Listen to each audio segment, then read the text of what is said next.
Boy, that was really fucking annoying. My damn Wi-Fi cut out. Ooh. I pull that back just a little bit. You didn't really miss that much. Maybe I'll pull it back just a little bit. The time, but it doesn't have to. There's a massive power imbalance here. So even if she willingly participated for parts of this relationship, he has all of the power and he's using it. And the one thing you mentioned, I wrote down, blackmail video. That stuff's really important to the case, right? This is carrot and stick territory, but he kept, allegedly, things like these videos to keep people in line. And the allegation here is if she sort of got a little bit antsy about how the relationship was going, he would threaten to release videos that would destroy any chance of her having a career. The defense would say the only person that was in possession of the videos was Cassandra Ventura. That's a point that they made yesterday. Yeah, that's an evidentiary point. I don't know the answer to that. Let me ask you this. We have a question from Lauren, who, by the way, has this cute little emoji, smiley face with the hearts. I like it. It's nice. I have a question. Do you think now that the prosecution has played their ace with Cassie, that they have more damning evidence to come? I feel like in this particular case, probably not, because Cassie is really all you kind of need for that. But I'm sure they would bring more people on just to hammer home that fucking point, and just to be 100% sure that his lawyers can't really do anything else about it. Like if they brought out the whole Meek Mill situation. Like if he actually went up and testified that shit with that video, I still remember that goddamn audio, and it's fucking haunting. But if he would have testified against that shit, it would be a wrap, 100,000%. But I feel like there would be more people coming from other situations like the racketeering and the other I'm very curious to see if what happened to Biggie is going to be released tangentially throughout this whole thing.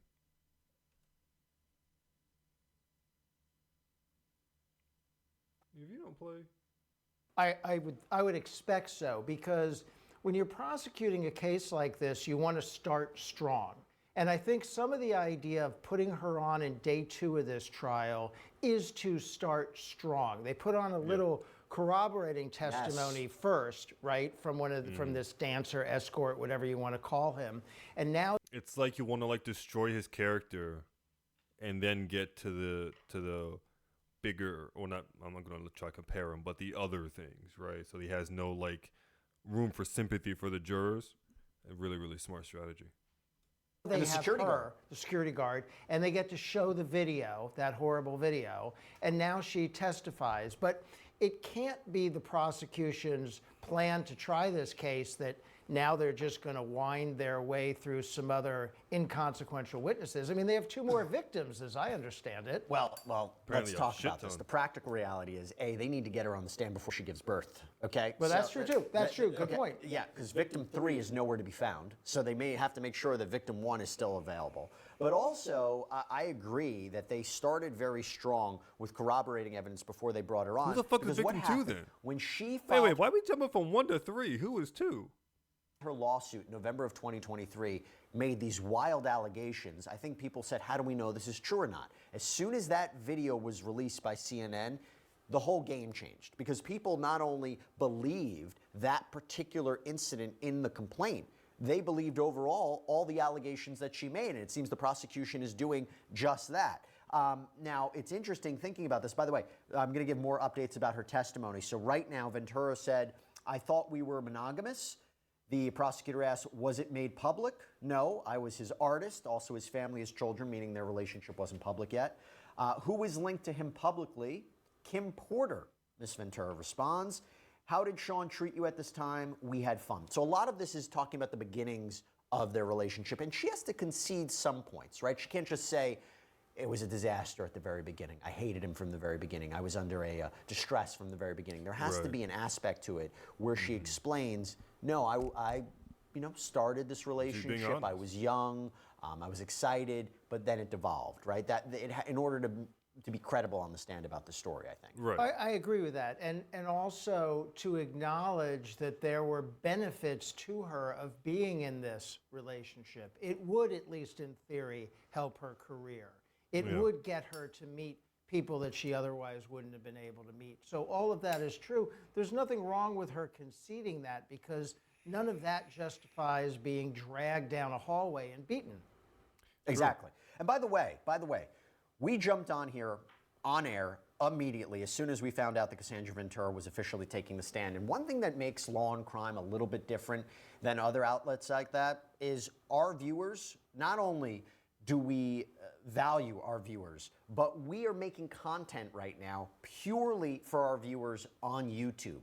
We want to give you the most up-to-date information about this case in real time. You. And again, we are the only channel, the only news organization that is producing content for you specifically. We value that. YouTube is where the most hard cutting edge news is coming from, and we want to get it to you out to you as quickly as possible. So thank you so much his hair is to a our whole supporters. tidal We wave. are going to continue to take your questions for for a while now, because she's going to be on the stand. So let's keep it going. Again, thank you to our YouTube audience.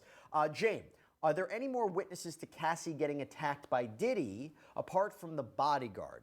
I mean, I don't know. I would imagine so. Yeah, I don't know either. There's a videotape, so that's kind of a witness. But yes, I would imagine there are other witnesses who are going to talk about the relationship and probably talk about some of the physical stuff. Well, they mentioned chiefs of staff. They mentioned a chef. They mentioned one of the questions from the defense yesterday was, how is this a conspiracy, right? For a conspiracy, you need two or more people to agree. Who are the people that coordinated and facilitated this racketeering and sex trafficking operation are not criminally charged? So I see two major hurdles for the prosecution in this case. One is what we've been talking about. They have to get past the idea that this is consensual behavior by other people who are behaving in a questionable fashion. They have to get past that. The second bigger hurdle to me is turning an abuse case into a racketeering case, right? Because yes, they have to prove RICO is very challenging. You have to prove a RICO enterprise. You have to prove a pattern of racketeering activity. You have to prove multiple predicate acts that are violations of separate federal laws. It is hard to sustain a RICO case. We've seen some other cases where people have tried. That's going to be a major hurdle here. The fact that he had this 10-year relationship, and even if it's arguably true, he took advantage of her, he treated her horribly, he beat her, he did all these terrible things to her, that's not racketeering. I say that the prosecution spent so much time yesterday in their opening statement trying to explain to this jury why it's a crime. Because it's not a garden variety trafficking or racketeering case. And I think the more they have to explain it, that's a problem for them. I think it's a weakness in their case, personally. Now we have an update from court. Prosecutor asked Cassandra Ventura, what was his lifestyle like? Ventura responds, he had all these assistants. He could get things done. He traveled quite a bit. And then apparently she's shown a photo, and she says, this is Sean and I at a strip club in New York, like 2007, 2008, Halloween. How did Sean Combs' moods vary? Day to day. Now look, he is charged with specific crimes that John Smith on the street can't meet. There is an argument here, very powerful, had all these businesses, different resources, different employees. He would be in the position to be able to carry out a sex trafficking or racketeering operation. That's what makes him unique, though. Sure, but is that what he's doing? Is he running an entertainment and fashion industry, or is he running essentially a criminal organization? Both. By the way, we have a poll up right now. You can dos. participate in it. Do you think Cassie Ventura was a victim or partner in this? Ready for this? 82%. Well, this doesn't make sense. 82% say yes. I don't know if that's yes to. I think we need clarification. 82% say victim or partner. We'll get a clarification on that. By the way, right now. but that's my answer to that question. Oh, Was okay. she a victim or a partner? 82% say victim. 82% say victim. Maybe based on we're reporting on the testimony right now. Yeah. I mean, I think she is a victim if the allegations are true, but also she is involved in some of the criminal act. I mean, she's getting those those prostitutes, right? She's making payments to them, allegedly. She's having them Well- come. So she's involved in some of the alleged criminal Well, acts. you don't know that. That's speculation. I'm gonna need to see something. I don't think I've heard anything about that up to this point until you just said that. I'm gonna need to hear something else about that because that's speculation. Getting those Otherwise. those prostitutes, right? She's making payments to them, allegedly. She's Yeah, allegedly. them She's come- making payments allegedly. Like, who said that? Because I see what you're trying to say. Like she could have been the rounder. Like I see what you're saying, but I don't know. I can't picture it in my head. Maybe it's just my short sightedness. I don't know. That just sounds like a reach to me. So she's involved in some of the alleged criminal activity. And that's an interesting. Because at least from her own testimony, that's also what we have to go off so far. It became like a job to participate in the room, not to. She didn't say anything about going out and buying people for him. You know, I'm sure maybe he would pick the people around her for because the comfort factor for that other person. Other than that, like I can't see her being like, "Hey, you want to come back to this fucking party?" You know. Interesting point that wouldn't just apply to her. Other people in his orbit might be some combination of victim and co-conspirator. Yeah, I wouldn't you be know surprised. what? That video changes everything because the argument would be, what do you think happens if she says no? Yeah. What do you think Yeah. happens if she says, I'm not in the mood for a freak off tonight. I'm not going to pay Yeah. the dancer. That's what's going to happen. That video is arguably the most Oh, did she important say piece she of paid the evidence 'cause dancer? it sets the Did I miss stage that? when we're talking about coercion or force. Question from Angelina. How old was Cassie when they first started dating? I think she was 19 years old, so you're Something talking like about a 17-year age difference. That's important. I think that's an important factor. is very if you're talking important. about power and control, right? Manipulation, Yeah, absolutely. right? The fact that he's older and obviously has much more power anyway. Sherry Williams asks, what kind of time is Diddy facing if he's found guilty? Life I times have 10. it listed unless if you want me to answer that one. I would say life in prison, but you Well- can tell me specifically. So this is exactly what he would be facing. So if he's convicted of one count of racketeering conspiracy, I pulled this up because I figured people might be curious. If he is convicted of racketeering conspiracy, the top charge, that is a maximum sentence of life in prison. You know what the minimum is for that? Well, okay, so that's life in prison. Maximum sentence for sex trafficking, life in prison. You know what the minimum is for sex trafficking? 15 years in prison. And then the transportation for purposes of prostitution carries a maximum sentence of 10 years in prison. Rich, I have to tell you, I don't know about racketeering. I don't know about sex trafficking if he's going to be convicted of those. I am fairly confident he's going to be convicted of allegedly transporting sex workers with the intent that they engage in prostitution. Their argument, as far as I understood yesterday, their defense yesterday was he hired people for their time and experience. Let me tell you something. I think I see what he's trying to say. Like, even if they don't get him on racketeering, they could get him for something at all, right? There's gonna be more revealed about what he's done that may be smaller crimes or tangential things that they could put him away for anyway, right? It may not be the goal. Well, yes, the goal is to get him on everything. Like, that's justice, right? But if we can get him away at all for anything, that would still be a W. Let me tell you something. If he gets out of this trial only convicted of transporting for prostitution, that is a defense victory. That Yeah, like they I would just- take exactly. that in a heartbeat. I bet. Exactly. Because I think if he is convicted of that, he might not get 10 years. He might get, a shorter minimum, amount right. and time served, his time already in the MDC. I don't know, but it wouldn't be life in prison. Wouldn't be 15 years. Yeah, he No, might he not would get. die. He might not get full 10 No, years. he is.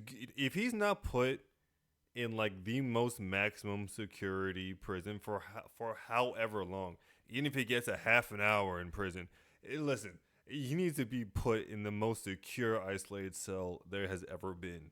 If he gets a limited time in prison, If he has anything less than life, he listen. Years, he might not get the hardest prison term, the Maybe hardest 7, prison yeah. life, right? He would get out, he would still have a life, he would still have his. You know, I feel like these pictures are being like, revealed to us as they're getting finished. He is smiling in a lot of these pictures. And that stupid heart hand thing I noticed, I didn't point it out earlier, but I noticed in like at least 2 pictures, he was doing that fucking downward hand heart thing. Like, I want to see his behavior. I need to see his behavior. His enterprise. So I think that would actually be a defense victory, all things considered. So we have an update from court. I think she's describing what the alleged abuse was like. She talks about anger, zoning out. Wait, defense victory? No, that would be. It would be a defense victory because that would be the only thing they got, right? But it would be a victory for the prosecution because they put him away at all. So I must have misheard that, but still. Was asked, how did this impact you? She says, greatly. The next thing I knew, I was getting hit in the face. She also apparently talks about psychological abuse. He'd tell me to watch my mouth, change my face. So, I do wonder. I hate when people say that. That has a strong impact because there's another case that we're covering right now. It's the Alexander brothers. And they're being charged with sex trafficking. And the argument you hear from defense attorneys is this is a very novel way to charge individuals. That if you're talking about romantic relationships or girlfriends or flings, and you're taking them on trips, you're paying for their meals, you're buying them gifts, maybe you're promising things, romantic gestures, are we now in a position where romantic relationships are just on the line of sex trafficking, or where does it differ? Well, here he is allegedly bringing in prostitutes to participate in these freak-offs and paying them for sexual services. So that to me would clearly be sex trafficking if it's true. It's not just about the girlfriend. It's not just about the relationship. It's about these sex workers that he is moving about. We have a question from To Trune. What about male victims? Seems like this case is solely based on women victims. This case, it's solely based on women victims because we're talking about Cassie, right? And she's currently on the stand right now, right? So of course it will be centered around women. But like I brought up before, there was a fucking leaked video. I remember a whole situation about some dude getting fucking something from someone in the fucking room, fucking screaming his head off, and apparently it's for how fucking darkroom shit happens. But it's like it's not just a female thing. That's just a topic right now. appears to be And the whole Bieber stuff and the Usher stuff, rumors allegedly. based on women victims. I mean, I've heard speculation too about male victims. I don't know where that stands. Well, there's lawsuits. There's a lot of lawsuits that have been filed by male victims, and I wonder, do you think that was intentional for the prosecution to not include those in this case? I mean, why weren't minor victims? Let me say this. He has been accused in lawsuits of abusing minors, okay? Allegations, accusations, Bieber okay, stuff, never been like I criminally said. charged. If you're the prosecution and you want a slam dunk case against Sean Combs and you want justice for all of the alleged federal crimes he committed, the problem with the minor victim for a defendant like that is there's no consent defense anymore. Do you think it's like we want to be as specific as possible with these charges? We don't want to make this case overly broad. The bigger it becomes, the more risk it'll fall down. Thoughts? I don't buy that. I think the prosecution wanted as many victims as it could get. But I think the possible. prosecution had to scrutinize every potential victim to, first of all, are they going to show up, right? We have an issue with one of the three, whether or not they're going to show up. So they had to scrutinize that. And also, how are their claims? How are they going to be on cross-examination? How is it going to play? They wanted multiple victims. The only way this case is what it is because there are multiple victims. This is not a RICO case if it's just what he did to one person, no matter how horrible it was. that doesn't get you to racketeering. So he needs them. They need the multiple victims. And that brings up a good question I have. If you read the indictment, let me rephrase that. There's been many superseding indictments. Yeah, yeah. It says alleged victims, right? Alleged victim 1, 2, 3, 4. But then it says victims including, like victims, many victims, including alleged victim 1, 2, 3, 4. Does that mean we're going to hear other people who are not enumerated as one of the alleged victims, but are just other victims in the case? Probably. Because I don't. It could be. They could Yeah. bring. They could bring people. I see what he's saying. Like anybody, even remotely in Diddy's camp circle of contacts in his phone, his driver, anybody in his world could be a victim. I think is what he's saying. Who are other victims in the case, especially the way the case is pled, the way the case is being tried. Now, they would have had to tell the defense by now who those potential witnesses are. Yeah. And I assume, well, I don't know if we would have heard about it in this particular. Usually you would have heard about it. You would see it on the docket.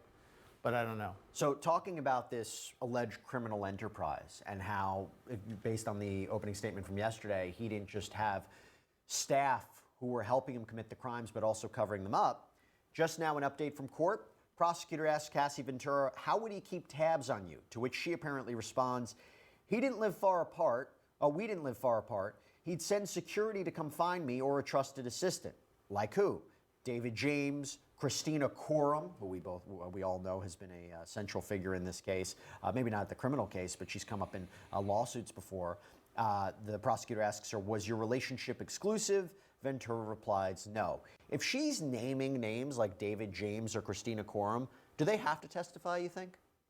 I don't think they have to No, testify, don't but have I to. wouldn't be surprised if they did. I would think this is all I would planned suggest to, out. but you don't She's have going to. to indicate some people, and then the prosecution is going to bring them in later in the trial to verify, right? One thing you really want to do with a witness like this, the defense is going to say that she's embellishing. Mm-hmm. They might say she's lying, but that's going to be they a will. little hard to do with that video, right? They can't just say she's a liar, but they're going to. Dog, you got a fucking mob lawyer on your team, bro. Not you, Diddy. There's no way that man will not say she's lying about something. If he's the one giving her questions and shit at any point in time, there is no way that he will not say she's lying at some point. That man was taking off his jacket like he about to fight somebody. He is not afraid to call nobody a liar. I don't think. That's why I want to see it. I want to she's see this fucking exaggerating, show, she's bro. embellishing, they're painting it a certain way because of the case. So you have to bring in these corroborating witnesses and whatever other corroborating evidence you have to verify what it is she's saying. So it would be very useful, for example, if she says, yes, David James came around to check on me on behalf of Mr. Combs, and then David James takes the stand and says, yes, I did that. Yeah. That would be helpful. Well, and yesterday they talked about the defense, her lawsuit in 2023, her attorney being in the courtroom, that she has an incentive, a monetary incentive to fabricate this situation. I've got a question from Daniela. By the way, we're taking your questions on YouTube. I hate that kind of argument. There's a monetary incentive to lie or to get him like, sure, but like that's not even remotely close to the problem About this case, or the about motivation. Cassandra Ventura's testimony that's happening in real time. We're trying to update you as quickly as possible about what she says in that courtroom. No cameras in the courtroom, no audio in the courtroom. So this is the best we can do to bring you her testimony in Lame. real time. Question from Daniela, 3984, talking about the video.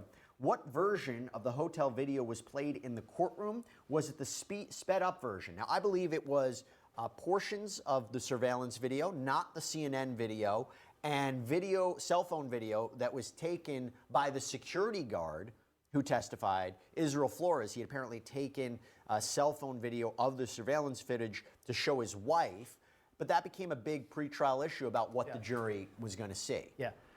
And by the way, that story was a little odd. I took a video of it to show my wife for what? Because she's your wife. The fuck do you mean? If your wife is your best friend, doesn't matter what job you have, you'll tell your wife everything. Right? I don't care if you're a fucking CIA agent. That fucking dude who fucking leaked the fucking warplanes was sent talking to his wife about it.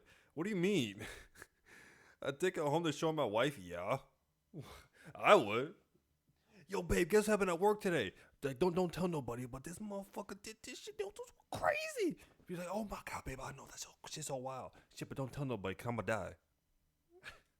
What purpose? I mean, that was a little strange. Well, you're not going to believe this happened, even though he didn't report it to the police. I think it's going to be difficult. I think the defense would like you to believe that video's been doctored somehow, but I think they're going to have trouble sustaining that. Hey, would you like a Horrible civil law trouble. question? Yes, please. Yes, this is our litigator here. Question from Teodora Bodurova. Can Cassie Teodora. sue Diddy again if Diddy's found guilty as charged? So, You Cassie, can't charge. Wait, if you I were, thought you can't charge twice for the same thing. If he gets off on this one, he's gonna get off for the rest of his life. I don't think you can charge him if twice. Or sue him twice. Teodora Bodurova. Can Cassie sue Diddy again if Diddy's found guilty as charged? So, Cassie, mean? if you remember, sued Diddy. And that was the first thing we really heard about this. That was before the video. There was this No, 'cause she settled. blockbuster lawsuit in November of 2023 that really put these settled. allegations out there. And she was very detailed. In fact, the front page of her lawsuit had a trigger warning on it. It was so detailed. That case was settled the next day. And I would have to think that the settlement included an agreement that she wouldn't sue him again You would for think so. anything. Usually, if you're going to settle like that and pay the kind of money she would have gotten paid for settling that lawsuit, you get what is known as a general release. And a Right. general release means you don't sue me for anything that happened. Now, here's one caveat. Up to the date of this agreement. Up to the date of this agreement. So then if you the next day punch me in the face, I have a new lawsuit against you. Yeah. Right? But at least up to the agreement, she can't go back now and Right. say, I want more money. Well, for the same conduct, Yeah, about to say, yeah. Right? I mean, if he comes out and he did something to her, or allegedly did something to her after the agreement was signed. Yeah. Presumably Yeah. they got it. And it also, like, you have to make sure the release covers all of his companies, all of these Right. other individuals who were involved. It has to be a general release of everybody. You don't want to leave any wiggle room to have a lawsuit. We have a follow-up question to this from Fads. So why did he settle if he was innocent? Well, I mean, people settle all the time. People do settle when they all the think they're time. not liable. That's fair. People like with the thing that really surprised me when that case was filed is that the case was filed. Typically, in a case like that, you draft the complaint and you send it to the defendant, and you say, "Dear sir, please pay me a boatload of money, or I'm going to file this publicly in court." And if there's any awful merit to it, or if just for publicity reasons the defendant decides to negotiate and pay, and it never goes to court. So it fascinated me at the time that she actually filed that publicly and he settled it the next day. That unfortunately was pretty You know, I feel like she did that, like filed it immediately, so we couldn't ignore it. Because if you also, so she could protect herself. Because if someone like Diddy allegedly, you would have something like this against him, like people would taunt him with it almost, like pay me or this will happen, as it like he does with blackmail and shit. You might end up fucking with some concrete sneakers. So, instead of doing it, you know, like a quote unquote normal person, you throw it right out there. So if something happens to her, you know exactly who to turn to, right? Also, you can't ignore it. So pay the money, and you know it's all whatever. It's I can't be mad at that move. telling that he didn't put up any fight on the lawsuit. He didn't even want to litigate it. He didn't even want to go to discovery. He wanted couldn't do to anything settle about it. Immediately. He couldn't do He anything would about have it. settled it before she filed it. I think we would have been in a very different position than we are today. Oh, I totally agree because Yes. that lawsuit, I think, is what sets this ship sailing. I agree. Okay, update from court. Prosecutor asks Cassandra Ventura, "Did you see other men?" Cassandra Ventura responds, "Yes." Prosecutor asks, "Did Sean see other women?" Ventura responds, yes. He said, I am Puff Daddy. I was insanely jealous. Did you move to LA with him? Yes. He wanted to be close to his kids who were there. It goes to a theme from yesterday where the defense owned up and said, yeah, he's jealous, he's angry, he's violent. He engaged in domestic violence. That 2016 video is indefensible. When you hear her testify like that, does it help the defense? Does it help the prosecution? Because the defense got in front of it. They didn't say he's a saint. Well, it helps the prosecution, but the defense did the correct thing in opening statement, and they had to do it. They didn't have any choice. I mean, the defense couldn't really walk don't. into this trial and say he's the victim of a conspiracy to invent evidence against him. That was never going to work. The thing's on video, and there's lots of other evidence. So they were going to have to say he is not a delightful guy. You people on the jury probably aren't going to like things that he did. He did engage in things we consider domestic violence, but this is a racketeering case. And I liked that about the opening statement. They made that. Oh, this is getting crazy already. But isn't she still like actively in court or no? Let's go to this one. This is from the same time period. But right now, I want to go live to Law and Crime's very own Elizabeth Disturbing P. Diddy freak-off details revealed in Cassie's testimony. Okay. Milner, who is outside of the federal courthouse, was inside that court for when Cassandra Ventura was testifying. Elizabeth, it's great to see you. I know you have to jump back into court quite quickly. So let's first start off with Ventura. She takes the stand.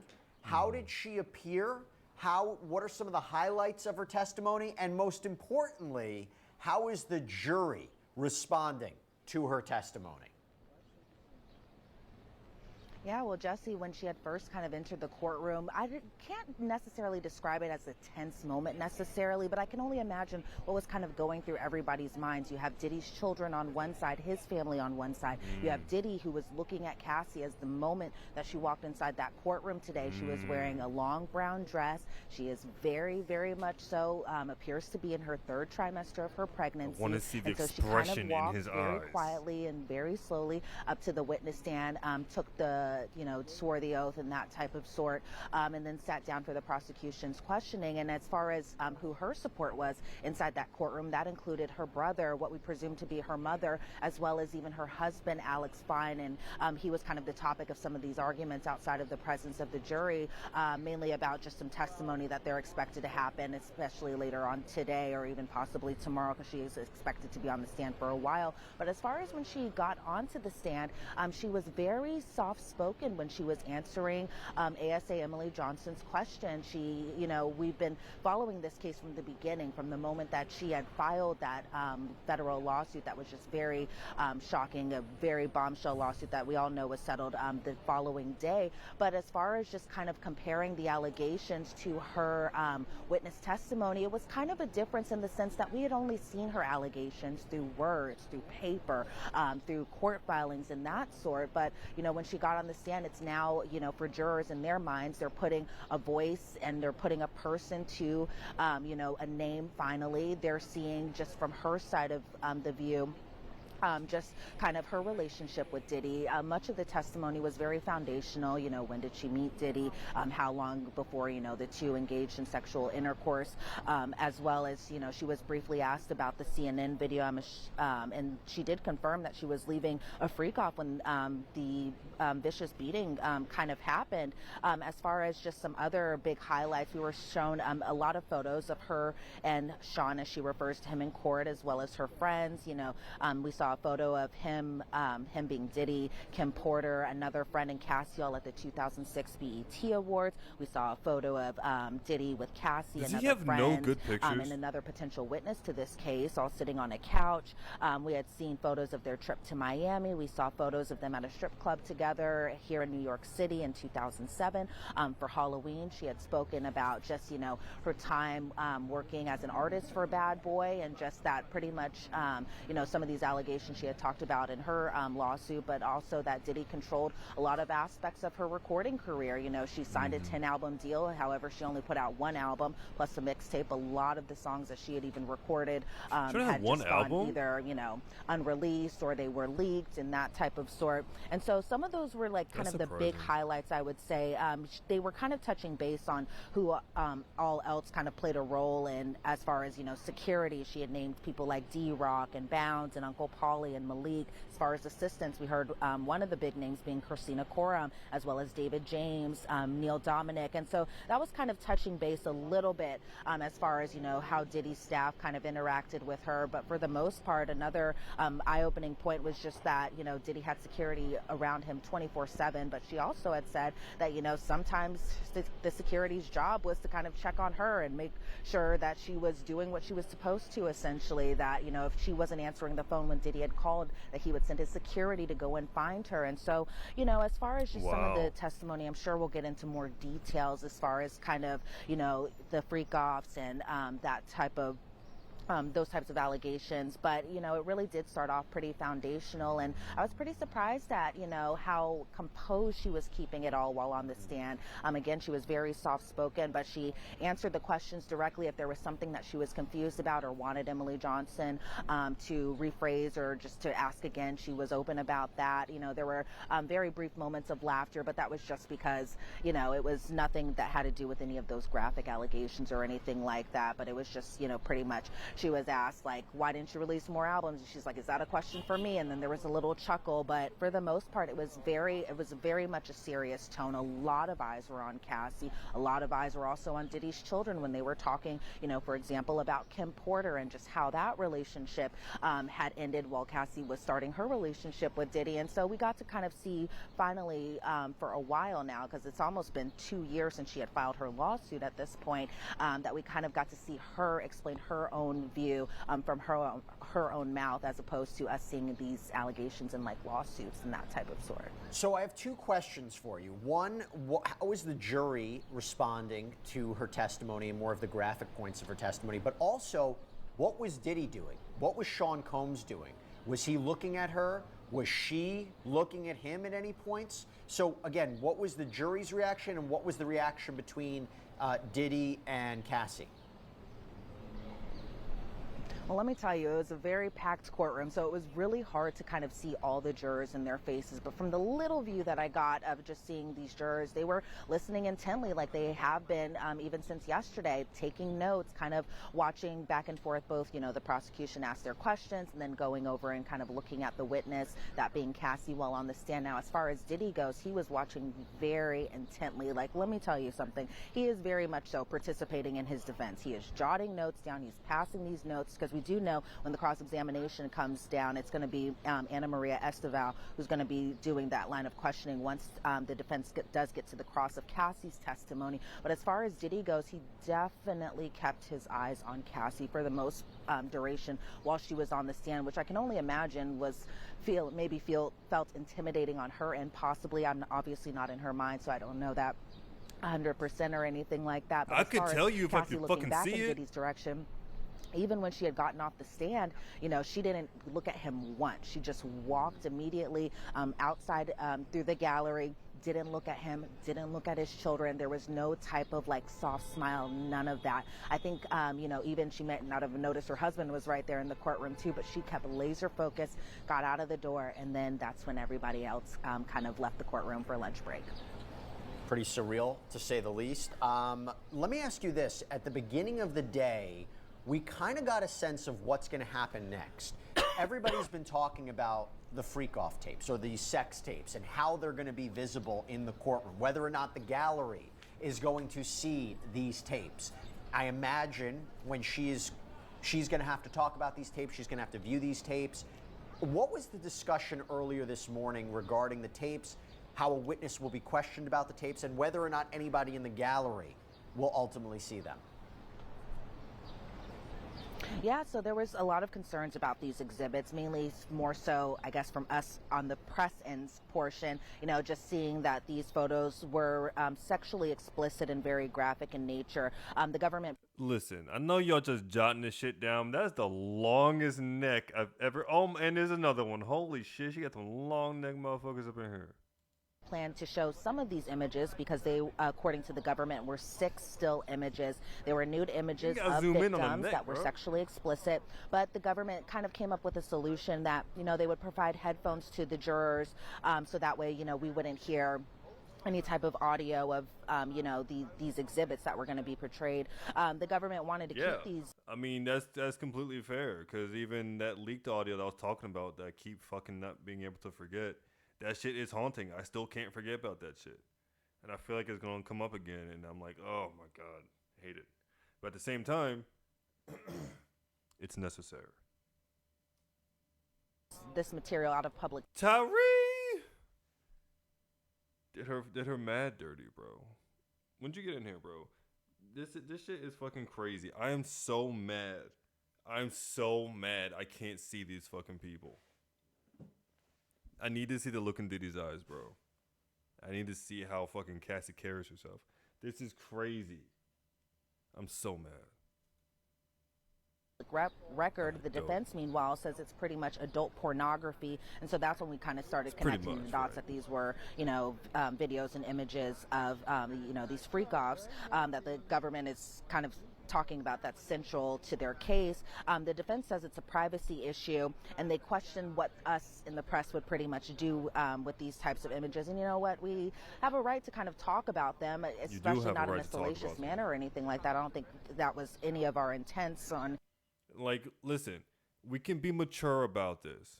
We can't. You have to be. There's no reason anyone should be immature about this situation, right? If this is evidence, and we need to see the evidence to make our decision and see, like, authenticate whatever the fuck, then that's what we should be able to do. And again, like, I appreciate the option for some people to have headphones or whatever, but like as a general, we should be able to see it for ourselves.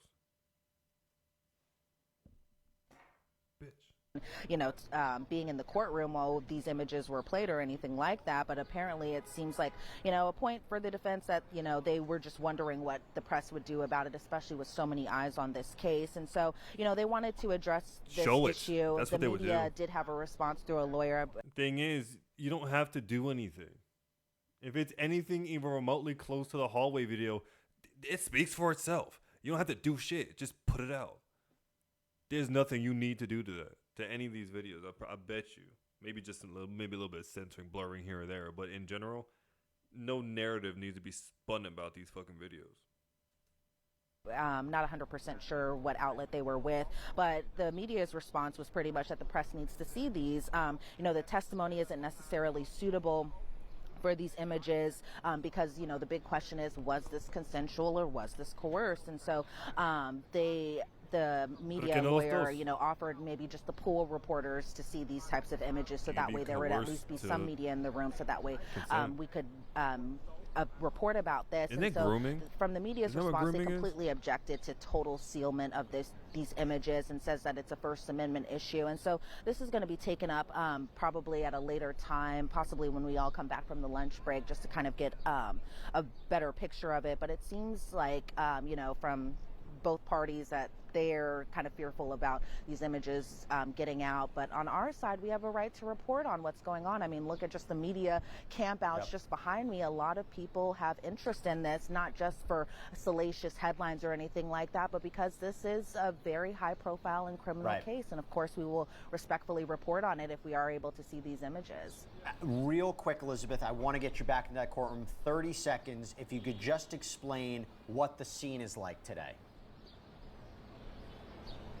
Well, the scene is very much so a lot of high energy, a lot of anxious energy, and maybe I'm just saying my own personal feelings because it was pretty tense this morning as a lot of people were just trying to battle to get inside that courtroom because everyone wanted to be in there when Cassie took the stand. Everyone wanted to see her to raise her right hand, swear an oath, and to get inside that courtroom. So there was a little tense moments from people either cutting in lines or people trying to get ahead as well. But as far as, from the family's perspective, I had mentioned yesterday that the daughters had walked out during Daniel Phillips' testimony. That wasn't the case today. Everyone stayed in court, stayed in place. They were listening to all the testimony that was going on today. And so for the most part, it just seems like, okay, this is day 2.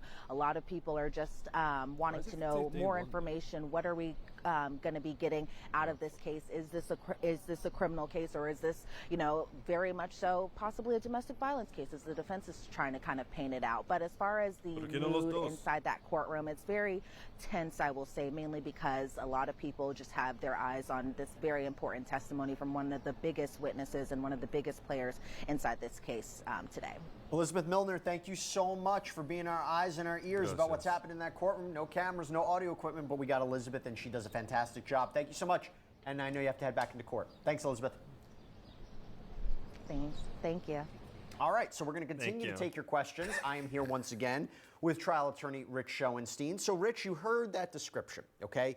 You heard the description about her testimony. We've been talking about it, hearing the jurors' reaction, hearing, by the way, how Cassandra Ventura responded, or the lack of response towards Diddy, not even looking over his way, him staring intently at her. I thought that was interesting. Yeah, it is interesting, and it's hard for a witness, what's the right thing to do? Is the right thing to look at him? Is the right thing not to look at him? I think probably not looking at him is better optics as she takes the stand. I think that's fine. And psychologically for your damn self. When she's going to be in a position where she has to watch these tapes, presumably that's what's going to happen, and have to be questioned about these tapes, both under direct examination and cross-examination. She herself might be in the videos. I know Elizabeth has said she's very calm and composed. I wonder if things might change then, and what we should take away from that testimony. Yeah, I don't know. That's a tough thing to do. She's going to be asked about the tapes. She's also going to be asked to describe what's happening. She's going to be asked to identify people who are in that video. She's going to be asked to, identify the prostitutes, right? Because that's a big part of this case. So who is paid to be there in these videos? And she's almost going to have to do like a play-by-play, and it's incredibly uncomfortable. I don't know how she's going to deal with it. I think the most significant parts of the tapes are if you see or hear Sean Combs directing her, and particularly in a aggressive manner to take certain steps or actions, that will go towards sex trafficking. Yeah, and she's probably been through these tapes. I mean, they've taken her through them many times to prepare for the trial, to go over, to get the case ready, to figure out who everybody is. So it's a little different when you get on a witness stand and do it in front of a jury, but it's not the first time she's looking at it. We're taking your questions right now again on YouTube as we wait for the testimony of Cassandra Ventura to resume. Question from Nomad. How many kids does he have? I believe he has 7 children. Damn. A question from Sarah McGowan. Can charges for co-conspirators come from this trial? Well, I don't think they come from the trial necessarily. They come from the investigation leading up to the trial. And it's a question here whether the government wants to bring charges against co-conspirators or others. I think they were more interested in having witnesses. I said when this all started that probably people were deciding if they were going to be witnesses or they were going to be defendants, because I bet the government brought some pressure to bear on that decision. Absolutely. Question from Alpha and Omega Forever. Will the prosecution... I'm sure they promised everything they possibly could to turn someone from a co-conspirator to a witness. I feel like they went as far as like his fucking next door neighbor to be like, hey, listen, we got this deal for you. You can flip if you want. Listen, I could see it. Prosecution subpoena other celebrities seen in the evidence later in the case. That's presuming there are celebrities that are, well, let me rephrase. In the lead up to this trial, during the jury selection process, there was a people and places list, right? Does the jury know any of these people and places? there were some celebrity names on there. Doesn't mean they're in the tapes, doesn't mean they're part of relevant evidence, but will the prosecution subpoena celebrities in this trial? Yeah, I don't know. That could goes see back that. to the discussion we were having. Is it actually in the prosecution's favor to drag other celebrities into this and make it maybe seem like a Hollywood thing? If they had yeah. certain people who had important testimony to give and were willing to cooperate and do it, then they might want to put it on. But I don't know if that's happening. Question from Rachel Wilson. If people outside the courthouse admit they're trying to influence the jury, not just protesting, could they be held accountable for that? I don't know if they can be held I don't know. accountable. You know, we see this now in trials. There's a trial some people are watching in Massachusetts where there's been a big fight about who can be in front of the courthouse and how far do they have to be from the For anybody courthouse. who doesn't know. Yeah, that's it. You've heard of it. So if it starts to be a problem, then the parties can address it with the court. And the court has some power to say, yeah, we're not going to let anybody line up where the jurors come in and out because that would be hard for them, right? That's the one thing you don't want them doing is influencing the jury. Otherwise, people have a right to be outside the courthouse. They have a right to make their opinion known. I will tell you, the time that I saw this in a way I've never seen before was Johnny Depp, Amber Heard. When I was in that courtroom, when Amber Heard was testifying, the courtroom was filled with Johnny Depp supporters. And I will tell you, as she was testifying, there were snickers, there were people murmuring under their breath. The court deputy had to come over and tell people to be quiet. You know why though? Because she was a fucking clown. That's why. You don't snicker and murmur because you're a fan of Johnny Depp. You snicker and murmur because what someone said is fucking stupid. That She tried to cry on the stand and she couldn't get a tear. Someone's gonna laugh about that. Come on. What are we talking about? created a different environment, and I didn't like it. And that was a problem because from a purely legal point of view, you don't want that outside pressure on the witnesses, on the court, on the attorneys, on the jury. course. I didn't like it. Of course, but like, where the fuck's my mouse? God damn, my mouse died.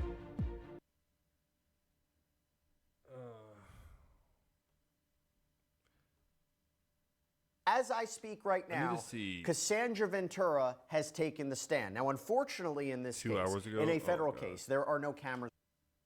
Disgusting sex acts, a wild scene, and freaked out to be claimed extreme in the motion violence. test. God Day damn. 2 of Sean Combs' criminal trial saw the beginning of the long-awaited testimony of Cassandra Ventura, the star witness of this case. We bring on law and crime reporter Elizabeth Milner, who is once again in the Chuck courtroom Daddy, you to for give us real? a sense of what Oh, exactly Cuck Daddy. Oh, happened God. today in court. Please don't. Welcome to Sidebar, presented by Please. Law and Crime. I'm Jesse Weber. The thing is, I believe you. Hey everybody, this is another Law and Crime legal alert. If you receive Depo-Provera birth control We're gonna be here shots for a and were while, later guys. diagnosed Hang the with a fuck on. brain or spinal tumor called meningioma, you may be eligible for a lawsuit. Okay, Morgan and we're not doing Morgan this, though. The second day of Sean Diddy Combs' blockbuster sex trafficking trial unfolded with definitely gripping and often harrowing testimony from his former girlfriend Cassandra Ventura, who took the stand as the prosecution's star witness. For nearly 6 hours, she testified. And I'm going to tell you right now, what she testified to, based on what we were reading in that courtroom, it was something. It wasn't just alleged psychological torment, physical abuse, sexual exploitation at the hands of Sean Combs. Now, remember, she is coming in there, 8.5 months pregnant, coming in after the testimony of 2 other witnesses. There is a lot to get into. We are going to give you a comprehensive breakdown of every major moment from today's proceedings, because as I you wish I know, found this one there are first. no cameras in that courtroom. There is no audio of what happened. But we got the next best thing. We got Law and Crimes reporter Elizabeth Milner, who was inside that courtroom witnessing firsthand everything that happened today. Elizabeth, thank you so much for coming on. I know this has already been an exhausting day, particularly about what you heard. It's already in that a long courtroom. day. It's gonna We be a will long get to night. that. Before we even get into the testimony, real quick, is it just insane out